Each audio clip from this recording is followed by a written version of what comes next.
गांव के किनारे पर एक पुराना मकान था जिसके बारे में मशहूर था कि वहां रात को अजब आवाजें आती हैं। लोग कहते थे कि वो मकान एक अंधेरी रात का कैदी है। 19 साला ज़ारा, जो किताबों और राजों की दीवानी थी, एक दिन अपने दादा के कमरे में एक पुरानी डायरी देखती है। इस डायरी में लिखा था, अंधेरी रात का राज इस वक्त खिलेगा जब कोई दिल से सच बोलने वाला अंधेरों का सामना करेगा। ज़ारा के दिल में तजस्सुस ने घर कर लिया।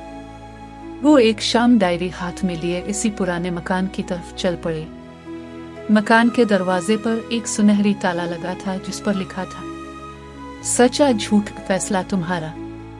जैसे ही ज़ारा ने जोर से डायरी को ताला पर रखा, दरवाजा चरचुराते हुए खुल गया। अंदर घुप अंधेरा और सर्द हुआ थी। ज़ारा ने कांपते हाथों से दिया जलाया और अंदर कदम रखा।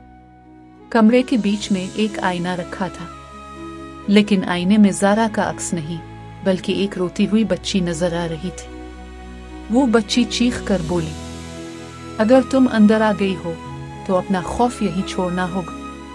ज़ारा के कदम लरजने लगे। अचानक मकान की दीवारें लरजने लगी, छत से पुराने कागज गिरने लगे। इनमें से एक कागज पर लिखा था, पहला राज, अंधेरों से मत भागो, सच कहो चाहे दिल टूट जाए। ज़ारा ने धड़कते दिल के साथ कहा, मेरा खौफ यह है कि मैं कभी सच नहीं कह पाऊंगी। ये कहते ही आईने की बच्ची गायब हो गई और एक छुपा हुआ दरवाजा खुल गया। अंदर सुनहरी रोशनी थी।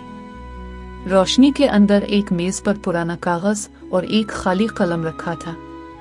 कागज पर लिखा था, अगर तुम्हें अगला राज खोलना है तो अपना सबसे कीमती यादगार उस कागज पर लिखो और कुर्बान कर दो।